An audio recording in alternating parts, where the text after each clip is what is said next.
இப்போ நாங்கள் சோழங்குனி கிராமத்துலேருந்து வந்திருக்கோம். திருப்பரங்குன்ற ஒன்றியம் மதுரை தெற்கு தாளாவில் வந்திருக்கோம். என்னென்னா எங்களோட கோயிலை பார்த்தோன்னா நாயக்கர் காலத்திலேருந்து திருமலை நாயக்கர் காலத்திலேருந்து அந்த சாமி வந்து கும்பிட்றாங்க. இப்போ வந்து அந்த பிரைவேட் கம்பெனிக்காரங்க என்ன பண்ணுறாங்க அப்படின்னா மின்வெளி அமைச்சிட்டாங்க. அவங்க வந்து மின்வெளி அமைச்சதுக்கு கோர்ட்டில் எந்த ஒரு ஆர்டரோ எந்த ஒரு அனுமதி இல்லாமல் அவங்க வந்து ஊர் மக்களை கேட்டு நாங்கள் அப்போ அனுமதித்தோம். 2007 வந்து நாங்கள் அனுமதித்தோம். எங்களை கேட்டு போட்டாங்க. இப்போ என்ன சொல்கிறாங்க அப்படின்னா உள்ளே வந்து ஒரு 15 ஏக்கர் கணக்கான அந்த விளைநிலங்கள் இருக்குது. எங்கள் ஊரை பார்த்தோம் அப்படின்னா அந்த திணை வகைகள் பார்த்தா நல்லா விளையும். ஏன்னா அதனால் பேர் தான் சோழன் குருணி. அந்த சோழன் வந்து நல்லா விளையும் எங்கள் ஊரில் வந்து பார்த்தோம் அப்படின்னா. விவசாயிகள் வந்து அந்த நிலத்தை நம்பி தான் நாங்கள் வந்து அங்கே வந்து வாழ்கிறோம். இப்போ கோயிலுக்கும் போகக்கூடாது, நீங்கள் விவசாயம் பண்ண முடியாது அப்படின்னு சொல்லி ஒரு மின்வேலியை போட்டு வந்து ருத்ரதேவ் பிரைவேட் லிமிட் அப்படின்ற ஒரு மேனேஜர் இஸ்மைல் என்ன பண்ணுறாரு அப்படின்னா கேட்ட வந்து அடைச்சிட்டாரு.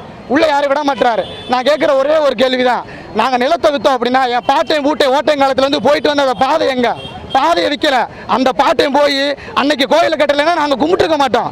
அந்த பாட்டையும் கட்டினால தான் இன்றைக்கி நாங்கள் போய் வழி வழியாக அந்த சாமியை கும்பிட்டுக்கிட்டு இருக்கோம். அந்த கூட கோயில் சந்தை பாதை அந்த காலத்தில் இருந்து அந்த கோயில் வந்து போய்கிட்டு இருக்காங்க. கேட்டால் சொல்லிடுறாங்க, எல்லா கலெக்டர்கிட்டையோ எங்கே வேணாலும் போய் இவங்க போய் சொல்லிடுறாங்க, இந்த மாதிரி நாங்கள் பட்டா நிலம் இடத்த வித்துட்டோம் அப்படின்னு சொல்லி. நீ இடத்த வித்த என் பாட்டையும் பூட்டையும் போயிட்டு வந்தானே அந்த பாதையை எனக்கு மீட்டு கொடு. அதே ஒரு கேள்வி சார் நான் எல்லாரும் முன்னாடி கேட்குறேன்.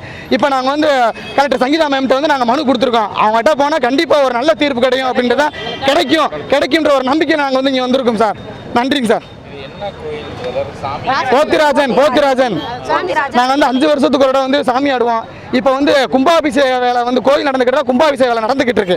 அந்த கொண்டு போகிறதுக்கு அந்த ஜல்லி செங்கல் மணல் எதுவுமே அங்கே கொண்டு போக விட மாட்டாங்க. நாங்கள் வந்து ரொம்ப கஷ்டப்பட்டு ஒரு 4 ஊர் கடந்து நாங்கள் உள்ளே வந்து காட்டு வழியில் வண்டி புதஞ்சு ரொம்ப கஷ்டப்பட்டு அந்த கோயில் வந்து நம்ம கட்டிக்கிட்டு இருக்கோம். இப்போ கும்பாபிஷேகம் நடத்த போகிறோம். அடுத்த மாதம் கும்பாபிஷேகம் நடத்த போகிறோம். ஊர் மக்கள் யாரும் செல்லக்கூடாது அப்படின்னா ஏன் செல்லக்கூடாது? வரைபடத்தில் அழகாக வந்து அமைச்சிருக்காங்க. நாங்கள் சென்று வந்த பாதை வந்து வரைபடத்தில் வந்து இருக்கு.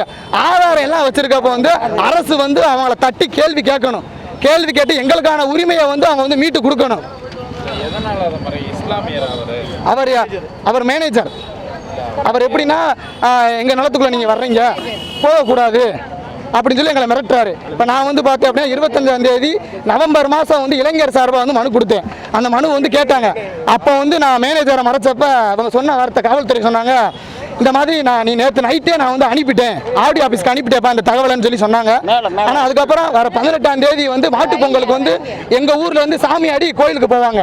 கோயிலுக்கு போகிறப்ப அந்த கேட்டு இருந்ததுனால கேட்டை திறந்து விட மாட்டேன்ட்டார். அங்கே இருந்த வாட்ச்மேன் வந்து என்ன பண்ணிட்டாங்க அப்படின்னா மேனேஜர் இஸ்மைல் பேச்சை கேட்டு அந்த கேட்டை வந்து திறக்க மாட்டேன்ட்டாங்க. நாங்கள் வந்து முதல் கேட்டை வந்து தகர்த்துட்டு 2வது கேட்டுக்கு போனோம். அப்போயும் அந்த கேட்டை தகர்த்து சாமி கும்பிட்டுக்கிட்டு வரையில ஒரு 5 பேர் என்ன பண்ணிட்டாங்க, காவல்துறை வந்து வழக்கு பண்ணிட்டாங்க. நாங்கள் மனு கொடுத்து நியாயம் கிடைக்கல அப்படின்றக்காண்டி தான் நாங்கள் உடைச்சோம் அப்படின்றத நாங்கள் இந்த இடத்துல தெரிவிச்சுக்கிறோம். ஏன்னா நாங்கள் மனு கொடுத்தோம், அதை வந்து எந்த ஒரு நடவடிக்கை இல்லை. அப்போ காவல்துறை சொல்கிறாங்க நாங்கள் தாசில்தாருக்கு அனுப்பிட்டோம், அவங்க வந்து எந்த நடவடிக்கையும் எடுக்கலை அப்படின்னு சொல்லி சொன்னாங்க.